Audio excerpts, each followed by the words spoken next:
Okie dokie, so we're back and we're all ready for Yazmil. I'm so happy you're with us today. Hello, how are you? And thank you for having me, Linda. This has been insightful. And again, some of the things that we mentioned are going to be mentioned again. It was wonderful to hear the conversation between you and Becky, which I already wrote down as a resource for us. So just to kind of give you a little background, my name is Yazmil Soriano. I am a care advisor for the Neuro Challenge Foundation for Parkinson's. We were graciously asked by Linda to be here and pretty much kind of give you our perspective from a Parkinson's perspective. And I hope I'm sharing my screen effectively here. And if I'm not, please let me know. You're good. So one of the things that we wanted to mention, and we're so grateful again to being here, when it comes to caregivers, we at Neuro Challenge call them care partners. And I'll explain that a little bit further as to why we do that. So this presentation was actually formulated not just from observing our support groups and observing our community out in public, but also from the care partners themselves. So these top 10 tips are going to mimic a lot of the things that Becky and Linda discussed, and also what Dr. Cummings discussed, but more towards the Parkinson's community and the PD community. So when it comes to who we are at Neuro Challenge, so Neuro Challenge was founded in 2008 by Dr. Dean Sutherland and his wife, Doreen. And Dr. Sutherland is a well-known neurologist within the Sarasota area. And he's also a motion disease specialist who was diagnosing his patients with Parkinson's, but he was not able to help them find the resources in the community that they needed once they were diagnosed. So Neuro Challenge Foundation for Parkinson's serves more than 3,000 people affected by Parkinson's each year at no charge. And we serve currently when in person. And again, we've all mentioned COVID and how COVID has expanded our fields, but we primarily serve Pinellas, Manatee, Highlands, Sarasota, Marion, and Charlotte counties within Florida, which is near the Tampa Bay area. And pretty much at this point, like I stated, we've branched out, offering programs virtually and reaching out people all around the world. Our support groups are attended from even people in Japan. We strive to achieve our mission by providing people with Parkinson's and their care partners a better approach to Parkinson's. And I know we've discussed a lot in regards to dementia, and I want to just mention that those two conditions, Parkinson's and dementia, are not the same type of condition. You could have Parkinson's and dementia simultaneously, or you might only have Parkinson's or any other type of Parkinsonism. So briefly explained, Parkinson's is a neurological disease that affects your motor functions. So the dopamine neurotransmitter is either depleted or decreased in the brain, and dopamine mainly affects both the moods and the motor functions of a person. So when we mention the PD community and our Parkinson's community, it consists of those who have not only been diagnosed with Parkinson's, their care partners, their medical teams, their community resources, their care advisors, which is us, and any person that person who's diagnosed with Parkinson's considers their community, their neighbor, their rabbi, their priest, their church friends can be consisted of. That's who their PD community is. So we always remind our care partners and our constituents that we are all one community and that we're here for each other. So I like to look at Neuro Challenge as we're their bank of resource, their bank of information. So if we needed, for example, when I was hearing Becky speaking, I wrote down Assisting Hands as a potential resource for the St. Pete area. That's the type of information that we gather, that we are then able to put forward towards our constituents. And this has been, I think it's important to really notice that there's a change. So when a person is newly diagnosed with Parkinson's, all they're now doing is putting a name to something that they might have already been seeing. So they might have already been experiencing trembling hands, constipation, loss of smell, amongst other symptoms that they were already living with, and they had adapted their living and their care partners have adapted living with. However, when you give those symptoms a name, it does start a newer journey. It's getting to know what this disease is, and it also begins a new way of living. So, but this journey is not just for the person with Parkinson's. I think, as has been mentioned by Dr. Cummings and by Becky and Linda, is that this journey now encompasses their community, their care, their care partners. But we're going to focus primarily today on those who are holding the hands and joining in this journey in a more personal way, in a new way of living with them, which is you, our care partners. So, of course, I think you're going to see this pretty often, and it's always the lifesaver. And as been mentioned multiple times, as a care partner, your role is crucial in helping those with PD navigate this new journey, while at the same time caring for yourself. And those two things can seem like they are a challenge, but it's taking that step back and being able to say, in order for me to give the best of myself, I also need to be myself healthy and in a better frame of mind. So it's the same commonly stated quote that both Linda and Becky and Dr. Cummings mentioned, is put the mask on yourself before you help others do so. So when it comes to Parkinson's and when it comes to learning about Parkinson's, it might seem like common sense when somebody's first diagnosed that the first step is going to be, let's learn about the condition. And that is true. But what is very, very important within Parkinson's is that it's important that we also learn about your person with Parkinson's. Within the Parkinson's community, what we say is, if you have met one person with Parkinson's, that's just it. You have met one person with Parkinson's. This is important because as you learn about the disease and its potential progression, treatment options, research, important clinical trials, you must also remember that that disease's trajectory of your loved one may or may not be the ones that your loved one experiences. So for example, many people think of Parkinson's and they think about Michael J. Fox, or they think about Muhammad Ali. They associate Parkinson's with tremors.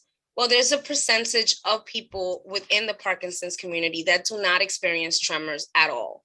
That does not mean that they don't have Parkinson's. So it's important to really get to know your person with Parkinson's and what their symptoms are so that you can better understand their trajectory.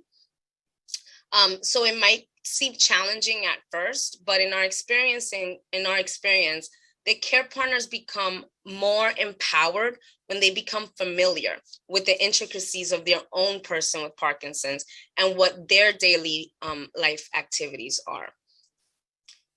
So this is when we go into communication. So this is part of who we say is part of the community. So your medical team, your neurologists, your nurse practitioners, which I want to mention, there's a misunderstanding a lot of times within the medical communities. Nurse practitioners who focus on Parkinson's and any other specific disease become sometimes even more for some of our care partners and Parkinson's than the neurologist does, because they are more one-on-one. They spend more time with that person. So we've had wonderful nurse practitioners who work with our constituents in understanding the disease and the progression. Your primary doctor might be that first step, the first person who might notice a resting tremor, or who might notice a little bit of the shuffling of the feet, or who you might mention that you've been constipated or have a loss of smell. In the days of COVID, the loss of smell kind of gets attributed to something else. The loss of smell is definitely one of the first indicators for some people of Parkinson's. Your therapist, so your social workers and your psychologists, your care advisors like ourselves, and the support groups. And I'll mention more in regards to those support groups, but sometimes when it comes to those support groups, it's important for people to understand that it could just be a place for you to listen. It could be a place for the person with Parkinson's to be able to express themselves, because there might be somebody there who is experiencing what they are experiencing, or our support groups for our care partners, where it would be a place for them to just be able to vent with each other as to what they've been experiencing. So at Neuro Challenge, we hosted that both in person and at the same time virtually, we would separate the two groups to give the care partners that ability to be able to share their burden. And when it comes to communication, I think it's very important that we realize that when it comes to your friends and your families, and this has been very much mentioned before, how do you bring in your community? How do you communicate with your friends and family that your husband or your wife might have been diagnosed with this condition and you're still yourself navigating parts of it? Well, it's important for you to find ways to share those burdens with them, because as you are able to communicate and express that, one, you might find commonalities. So one of the things that I have discovered, especially working with the Neuro Challenges, there are more people with Parkinson's that say nothing or that you're not aware of until you start having the conversation. So you start having the conversation and you realize your neighbor's father might have the same condition. So they might know how to better help you. The socialization is very important. As I stated, with that lack of dopamine, the moods and the mood shift, they might have the muscles in the face. It might seem like they're not there, but in reality, they're still very much aware. Unlike dementia, with Parkinson's, the person is still very much present. They're just slower in responses and in reactions. So it's very, very important to involve those support systems, to really allow them to help you. Sometimes they become isolated from friends and family because they start informing people less and less about what's going on. And the person with Parkinson's might be embarrassed or overwhelmed with their own condition and lack of knowledge. So our care partners often do the same thing, like Linda mentioned, like Becky mentioned, like Dr. Cummings mentioned. They choose to not want to worry others. But there must be a way, like I stated, to adequately inform those support systems of this diagnosis and the progression, because at the end of the day, this can help them reduce their stress, both for the person with Parkinson's, like Linda stated, might very well feel guilty that they're putting this responsibility on their care partner, and also to help reduce isolation. So socialization is extremely important with those with Parkinson's, and in turn with their care partners. So some suggestions that our own care partners have shared is they've invited friends over and families, not just to educate them in regards to Parkinson's, but to include that person with Parkinson's with in the socialization with people that they're comfortable with. And that starts helping them then be able to be more comfortable in other social settings. So we'll discuss in regards to involving the adult children in a few, because that within itself ends up becoming a separate component. This has been mentioned, and I'm glad to have heard it been mentioned, but when we say journaling, we mean journaling in a different sense. For us, journaling is important, not just to get the progression and your feelings out and to be able to communicate with others and record that journey, but journaling becomes very important when it comes to communicating with that team, with that medical team. It allows you to track progress and patterns. So as I stated, sometimes because you've studied Parkinson's, but you haven't seen, maybe there's some hallucinations that started. It might have been something very off. Maybe your person with Parkinson's says, I saw a 5-year-old, and they might not remember that because the meeting is in 6 months with the doctor, but you wrote that down. And you said, you know what, next time we meet with Dr. Tanner, we'll say, he started exhibiting some hallucinations. Is that normal? This information is extremely crucial to helping your team determine if they are going to change your treatment options. They might reduce medications. They might increase medications. So that's why care partners become crucial, because they actually can become that recorder that the person with Parkinson's might not remember at that time. And both vice versa. So a person with Parkinson's starts journaling, and they might say, remember to mention this to the doctor, and they have their own journal, but that journal might also be crucial for us seeing certain writing styles change. So just always remember that you'll have good days and you'll have bad days, and anything that can help put those feelings out is always we see as good, but then it's a tool that can be used to help things change, and it might be very useful for your team to see it. Allow for time. One of the things that our patients with Parkinson's and their caregivers our constituents with Parkinson's and their care partners have mentioned is how everything has to slow down. The condition itself makes them slow down themselves. So it's very important because it affects their motor movements, all motor movements. So not just walking, but also speech and thought process. Many times, both people affected with Parkinson's and their care partners seem to forget this in the early stages of the disease. But a person, for example, who used to speak very fast, all of a sudden is now slowing down and is having difficulty in getting their words out. It's important for care partners to understand and to help others understand, not to rush them to complete their sentences, to give them time to get those words out. Unlike in dementia, in certain cases of dementia, it's not that the words are gone. It's that motor, that sense of motor, it needs time for recall to open that file box, like Becky mentioned, take the information out, and then process it to put it back out. I like to share this story because we had one constituent who, because we just give them that time in laughter, was able to, and we knew that the words were there, was able to give us one of the most beautiful sentences, in that he became the little teapot in the kitchen, and he did everything with movements, but that was giving them time. And to some people, that's difficult. It might be difficult for a care partner to understand that, for family to understand that mom and dad, who used to be very quick with everything, now just needs time to get those words out. So it's very important for that. It applies to traveling as well. Allow time for you and a loved one to travel. Stiffness and slowness of movement, was called bradykinesia. Severe tremors like dyskinesia are some motor related issues that can impact the way a person is able to move. So, kind of skipped through everything. Sorry. Not sure what just happened. So sorry. I think I clicked the wrong. 1 second. Did I stop sharing? Yes.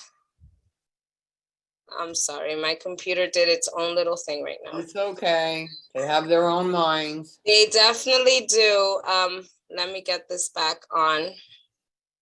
But one of the things, as I'm going to continue just speaking in that regard, is really slowing things down. Really giving as I open the slide back up, giving your person with Parkinson's and you as a caregiver, allow yourself time. So if it used to take you 20 minutes to get to an appointment, don't feel off that it's not going to take you an hour. Nobody, at the end of the day, I think one of the things that our care partners always say is, nobody is going to rush you but yourself. And it's usually something that we tend to do ourselves. Mm-hmm. Let me just get to where I need to get. We tend to rush ourselves. So I like the analogy that was made in regards to toddlers. So when you have a toddler or you have a child, one of the things that you tend to do is you give them a time. You tell them, we're leaving in 5 minutes. We're leaving in 10 minutes.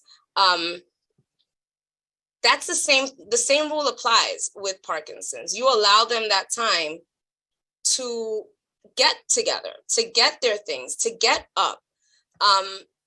And sometimes we had a wonderful comment that was made by one of our constituents and one of our adult children. She said she found it. Her father was a professor, and conversations were just so difficult until they took a car ride. They took a car ride. They had nowhere to go, and conversation flowed because it was slower. Everything just slowed down. So when you're a care partner, it helps reduce stress, giving them time to eat and perform their daily activities, giving them that time and giving yourself time to slow down. There's some adaptive devices that we always say speak to your doctors about, but that can help them have a more independent and a more as long as possible. So that's always important to mention. Now let's just make sure that this is actually going to change. There we go. Participation. participation in these, I want to also state that 98% of these pictures are our groups. So these are our constituents. Participate with them in their support groups. There are support groups, like I stated, that we host. This one specifically is our movers and shakers down in Sarasota. That was started by two husbands of people with Parkinson's. And these support groups end up becoming your friend, your community. They know what you're going through. And sometimes we choose to separate the person with Parkinson's and the care partners to allow the care partners time to speak on their own and allow the person with Parkinson's to speak also. And Linda mentioned a very good point. And all I kept saying, I don't know if she saw me, I kept nodding. Actually, allowing that person with the condition to vent. They know that they can seem like they're becoming a burden on that care partner, and allowing them to have that conversation. And then in turn, we can say, okay, then maybe it's time for us to have further discussion. But when you see them in social events like this, because this can be seen as a social event, and this is still in times of COVID, it's nice to be able to participate and to talk to a care partner from somebody who might be in the Midwest, but they're experiencing the same thing that you are.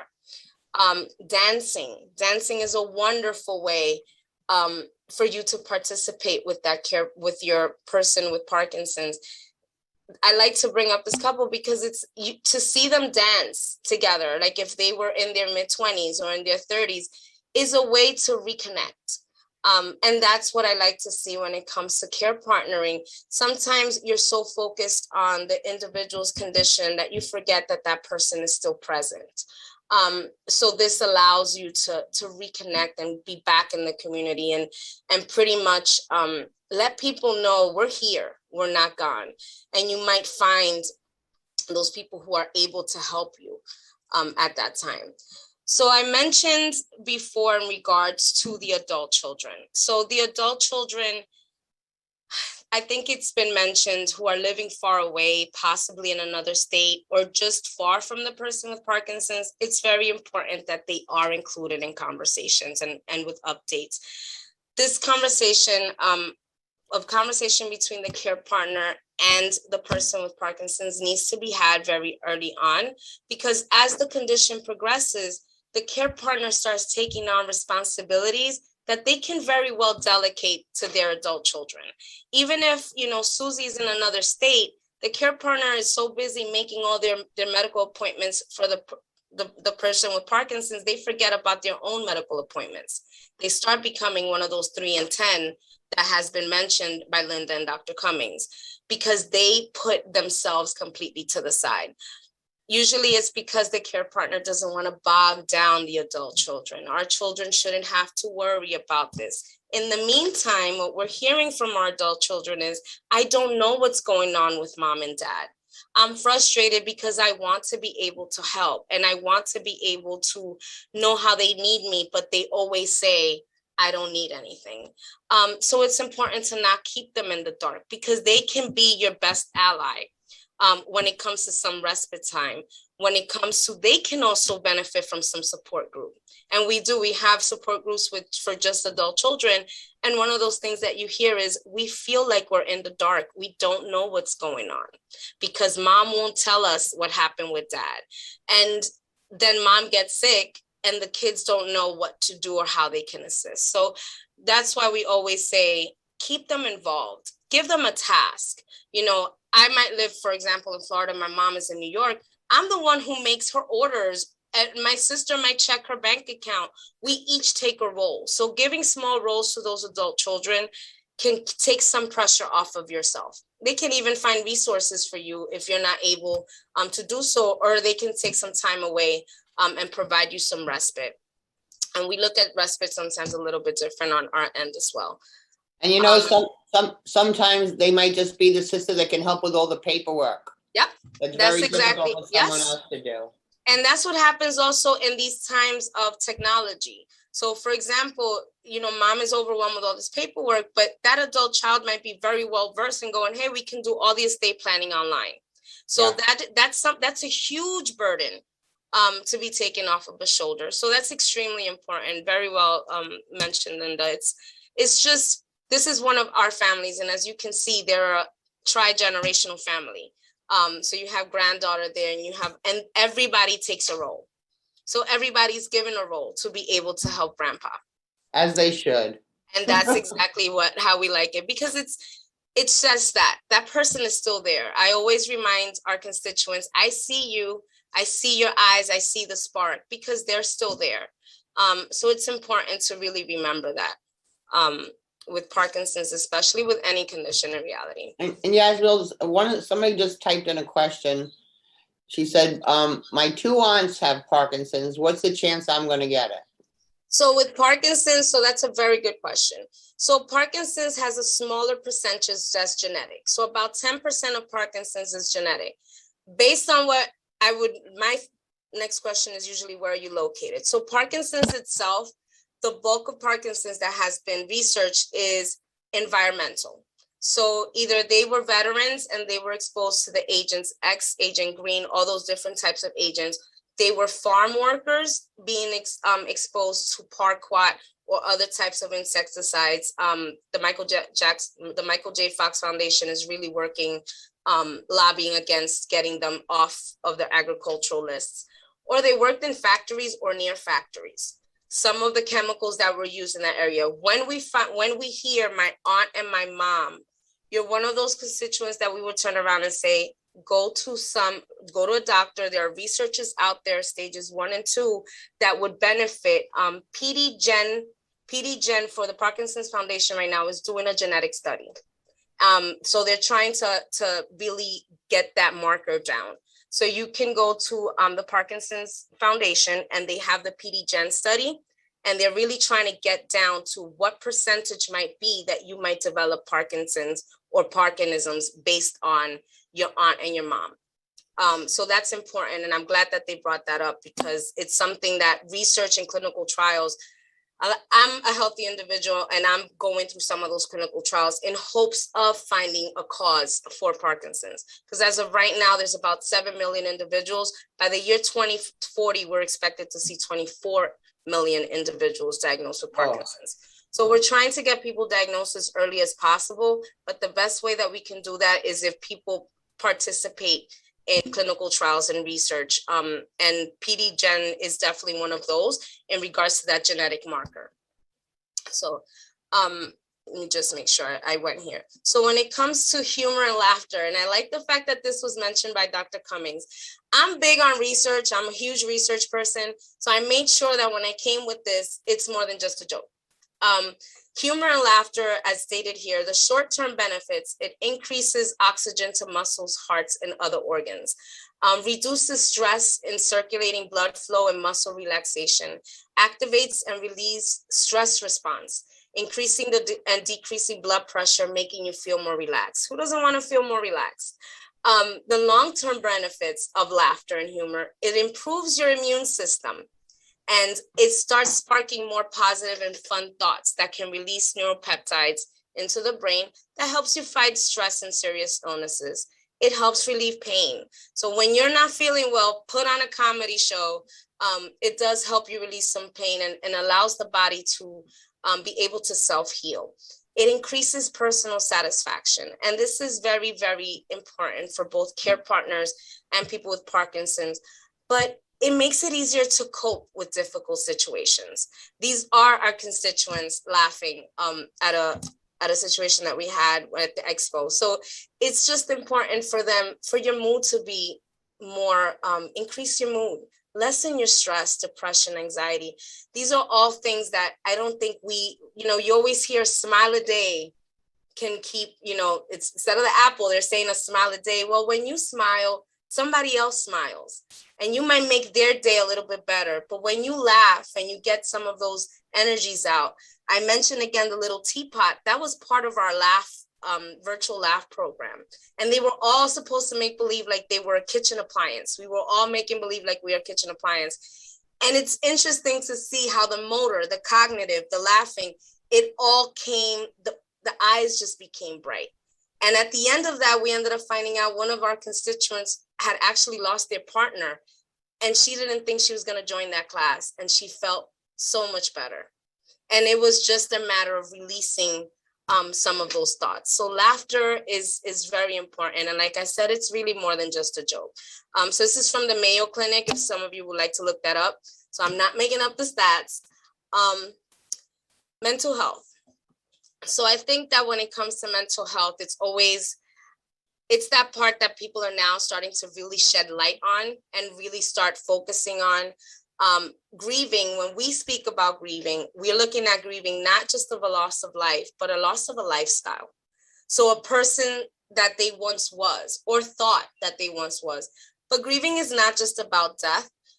It's just about loss in general. So it's also taking time. But what we say and what our constituents have told us is it's giving us a time to embrace and to accept who we are, both as a care partner, as a person with Parkinson's, as a partnership, who they are in their journey. So some have mentioned that not that PD is a blessing, but that it's taught them to appreciate life around them, to slow down and to enjoy those activities, to have new sparks of creations. Some people never painted, and all of a sudden they have Parkinson's, and now you know what, I've slowed down. I'm going to pick up some acrylic paints, or I'm going to start writing, or I'm going to start journaling. So it's a journey that can take people down different paths. And we always like to focus on, let's look at the better approach to it. So we have people who have created beautiful works of art just because they got that spark, during this condition.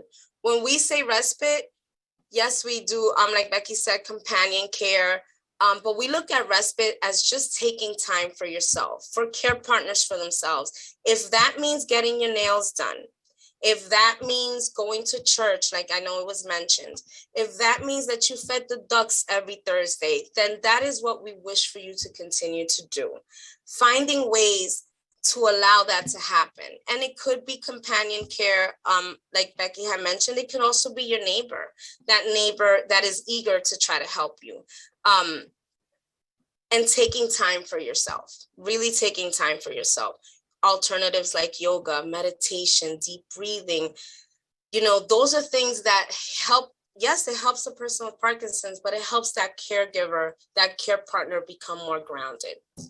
So that's very important to us. And please be honest with yourself. I think one of the things that happens with care partnering, and Linda put it perfectly, is I'm okay. You might be okay, but are you being honest into will you be okay tomorrow? Maybe you're okay right now, but in 10, 15 minutes, will you be okay? And I think that that's what's very, very important, to really have that conversation, to have individual or couples therapy. The person with Parkinson's, if they don't have dementia, they're still there, fully cognitively intact. And their thought process might slow down, but they are aware of a lot of the things that are going on. And maybe sometimes you need to have somebody there, a third person, to help you both come to terms to the changes in your relationship.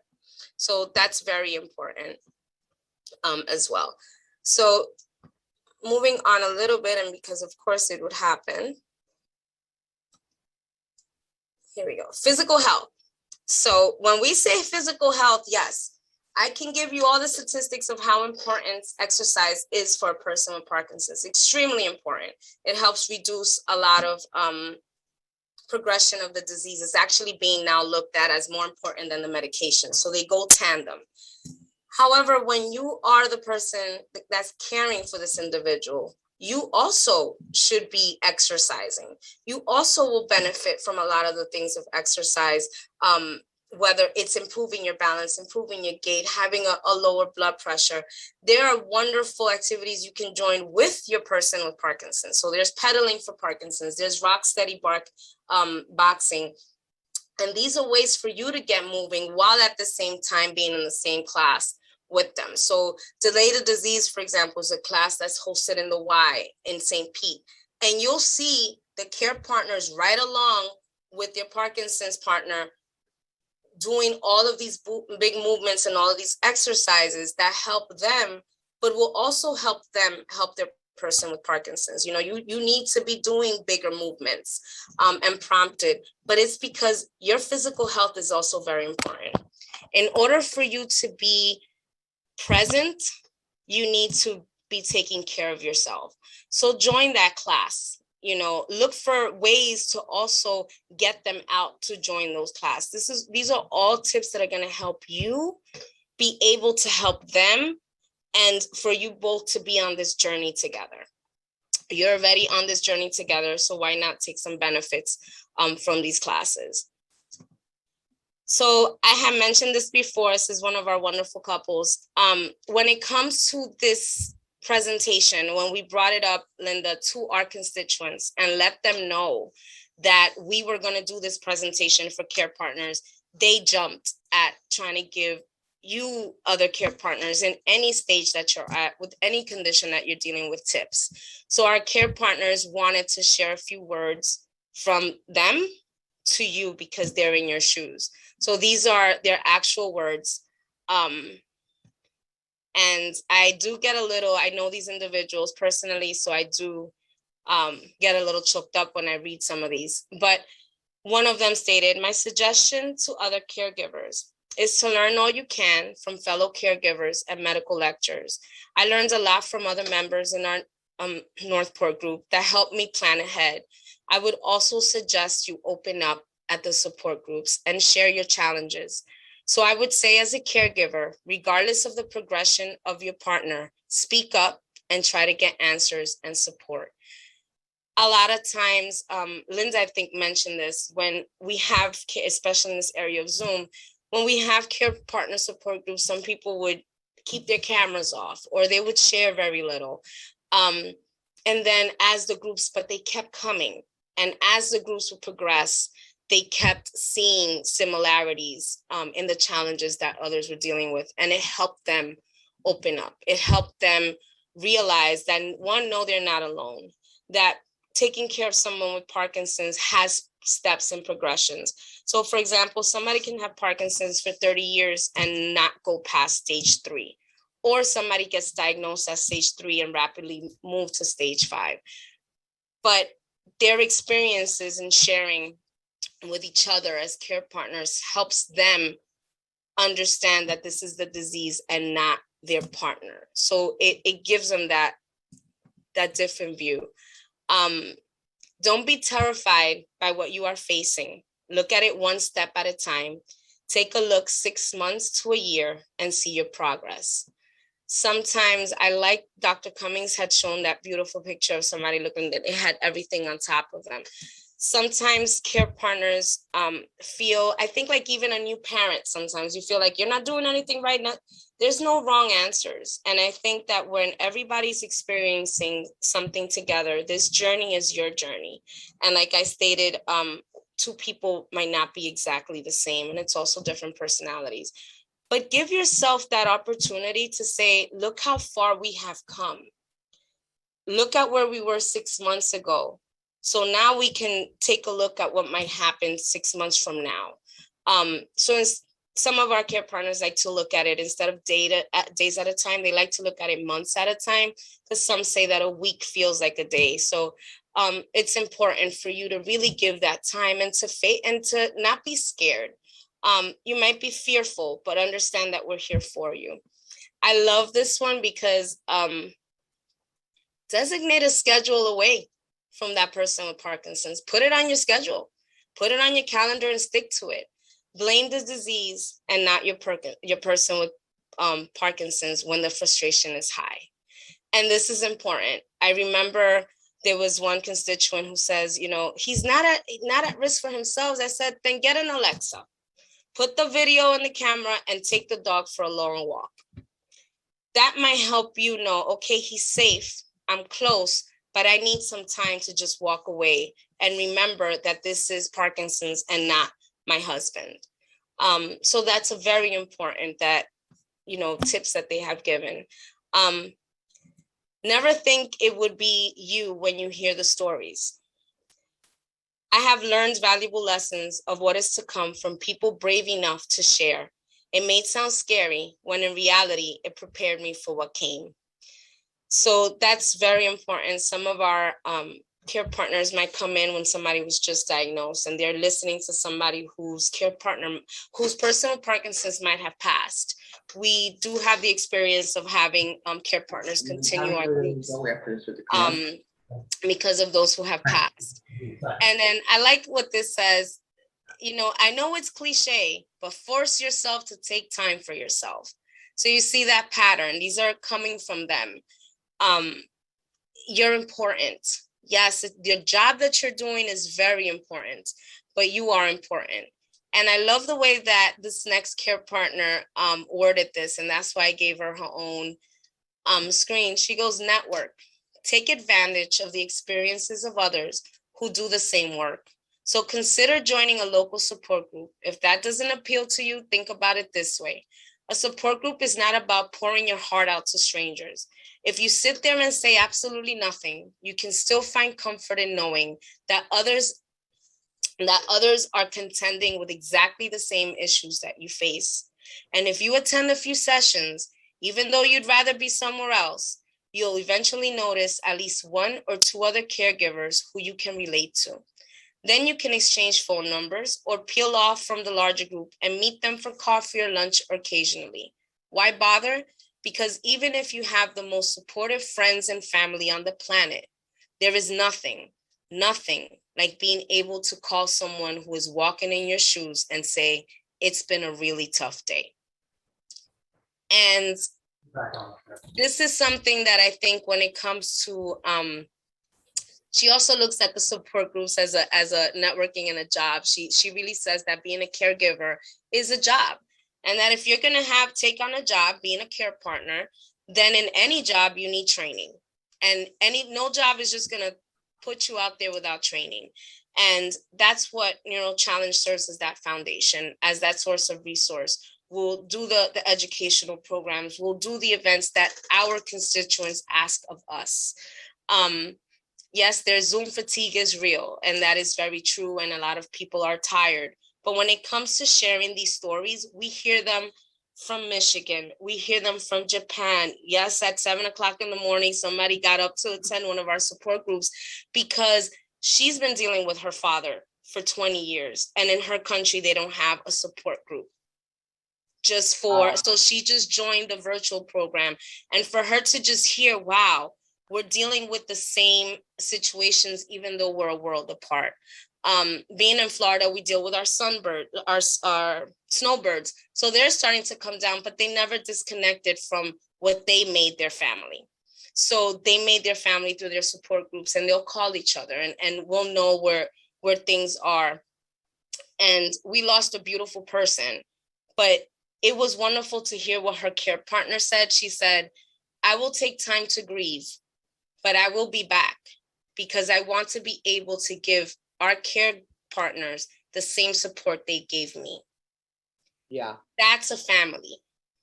And when Dr. Cummings said, make your family, make your own family, that's our community. So when we at Neuro Challenge talk about our Parkinson's community, this is our community. Our community is those physical therapists, those neighbors that we can rely on, the pastors that will be there with you during your grieving process, your social workers, your care advisors that you might just call me. I'm primarily in charge of Manatee and Pinellas, and you might say, Jazz, I just needed to know that I'm not crazy. You know, so-and-so, if this is happening, what do I do? I said, well, it sounds to me like maybe you guys will benefit from some couples therapy. Maybe you just needed to vent to me what's going on. You know, maybe it's the new medication. These are all conversations that we are willing to have. And like Linda said, if we don't have the answers, we will find out for you. Allow yourself to take some of the weight off, because we don't want you to be that 1 in 3, that 3 out of 10. Right.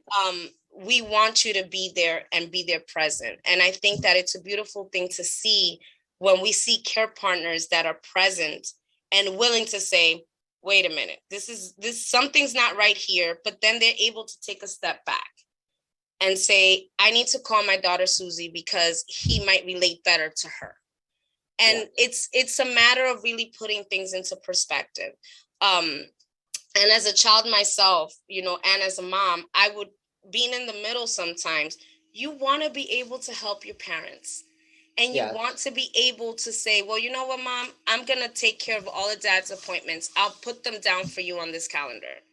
Or I'll make sure that, your appointments are taken care of. Or I'll make sure I do the estate planning. Or give people responsibility, and they will feel that they are doing something for you. Yes. It's human nature to want to help. And I think it's human nature to, it's more than likely somebody's going to give you a hand if you fall than just walk over you. So allow them to give you that hand, because nobody wants to see somebody suffering. And care partners, you are literally in this journey with them together. And sometimes you might have to make difficult decisions, but that doesn't make you any less of a care partner. No. It makes you, if anything, stronger for it. And the beauty of, a lot of times with Parkinson's, is because the disease of progression, you already have had those conversations with your partner. We encourage you to have those conversations with your partner. What do you want us to do when things get here? And they might tell you, well, let's start looking at some assisted facilities now. And that happens. There are people who go and they tour these facilities because they just want to plan for down the road. Right. So that's very important. I just want to stay at home. So now, if you wish to have all your medical care at home, let's start looking for an organization now that we can start thinking about how we're going to make that happen.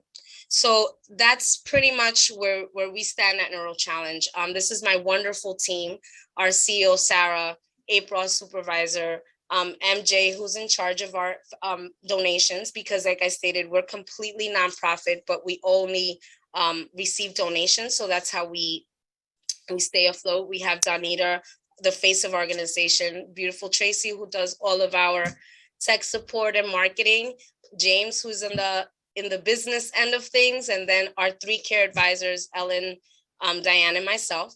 And like I said, we're here for you. We have adapted to what our care partners ask of us, to the point where we hold support groups at 8 p.m. Because that's when the adult children are able to meet. We want you to know that as a care partner, you're not alone. Yes, Parkinson's is a condition within itself, and it has its many facets. But I think care partnering is important at any stage. And I do see that there's some questions, so I'll stop sharing. But yeah, I have one question someone asked: is there an average age that someone gets Parkinson's? So that becomes a little bit trickier. It does get picked up more towards after 50s and 60s, but we are starting to see more and more young onset. Was called, we had a recent 38-year-old be diagnosed. So we do start seeing it more in the older population. The reason that I had mentioned the studies and the clinical trials is because if we have a 65-year-old, for example, who gets diagnosed as stage 3, that means chances are they were experiencing Parkinson's symptoms for many years prior. They just never associated it with Parkinson's. Okay. So for example, people really do think of Parkinson's as this extreme tremors. Some people their tremor might literally be that their middle finger does this. Okay. And you might not think of that as a tremor. Other people don't notice their tremors, and it might be a care partner or a doctor that says your leg is rested, but it's shaking. So there are some. So when it comes to Parkinson's, or you lost your sense of smell, right? And you don't attribute that to Parkinson's, and why are you going to mention that to the doctor? Or you're constipated, and you've been constipated for 5 years. That might be early indications of Parkinson's, and people have not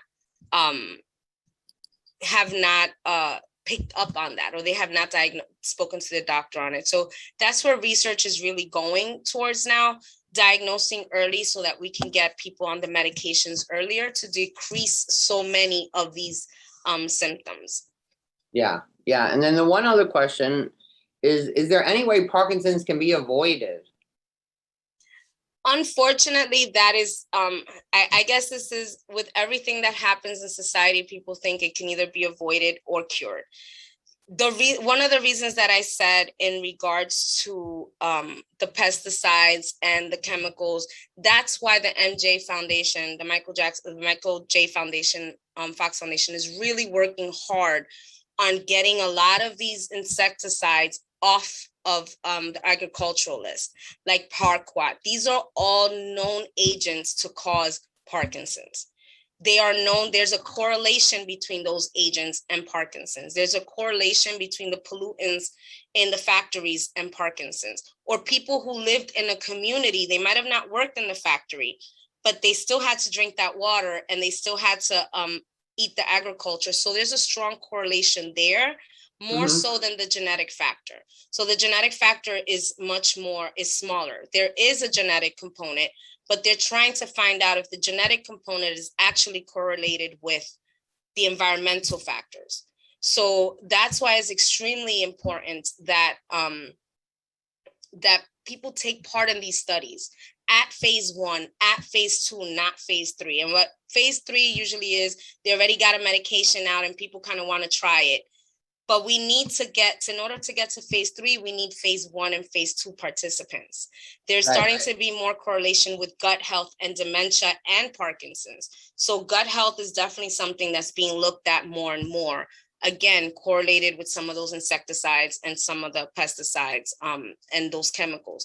People who are veterans are very, very high risk for Parkinson's because they were exposed during the war to all of those different types of agents. So that's why I think that people seem to think that it's an older person's disease, but in reality, it might have just been that they didn't get diagnosed till later. But many of people with Parkinson's will tell you that if they sit and think back, they remember falling more frequently. They remember that there was times where they would freeze and things like that would happen. So one last question. Someone said, I think my husband has Parkinson's. He fell off a ladder about 3 months ago and really hit his head really hard. And then things started to change after that. Could he have already had Parkinson's and the head injury just brings it out? It could have. Those are always things that the doctors that we always suggest, depending on where you are, that's the best type of doctor to really make a proper diagnosis, are neurologists, but specifically motion disease specialists. So, for example, it might be because her husband has a TBI, a traumatic brain injury, and now that might have changed certain things. It might be that he fell off that ladder because he had a freezing episode. So it's very, very important to speak to the neurologist and to specifically get a motion disease specialist involved, so that they look at the bigger picture. Right. A motion disease specialist will look at the bigger picture. And there's also Parkinsonisms. So Lewy body that was mentioned has many symptoms of Parkinson's, but it's not Parkinson. It's a Parkinsonism. So that's why it's important to really try to determine, is it Parkinson's? Is it Lewy body? Sometimes people associate dementia and Parkinson's, and they might not necessarily be connected. The person might just be developing both conditions at the same time. Thank you so much for being here today. You're more than welcome. Thank you for having us. A wealth of information. All your information will be on my website. For the people that are listening, because we had a lot of questions, we can't answer all of them. You have her number now. You can just call, and the help is out there. Please, we want you to call. And you can visit our website for more information. So neuroChallengeFoundation.org. All of our programs are on there and our contact information. So please feel free to give us a call.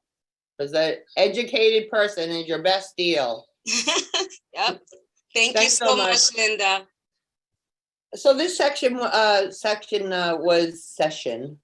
was sponsored by Alexander Chiropractic. We're going to hear their commercial in a minute.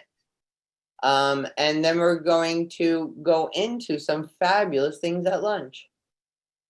Choosing the right chiropractor is an important choice to make. Located in Seminole, the Alexander Spine Center team is trained on the latest chiropractic treatments and technologies. At Alexander Spine Center, you'll find chiropractic and physical therapy care that is safe, effective, and a natural approach to pain and other health-related issues. Chiropractic unlocks your body's potential and natural healing process to ensure your life is a healthy life. We treat clients from the womb to the tomb. Call 727-397-3000 for a free consultation today, or visit our website at www.alexanderspinecenter.com. They take good care of me twice a week. And did you know they got the Reader's Choice Award for 2019 for the best chiropractic in Pinellas County? So check them out.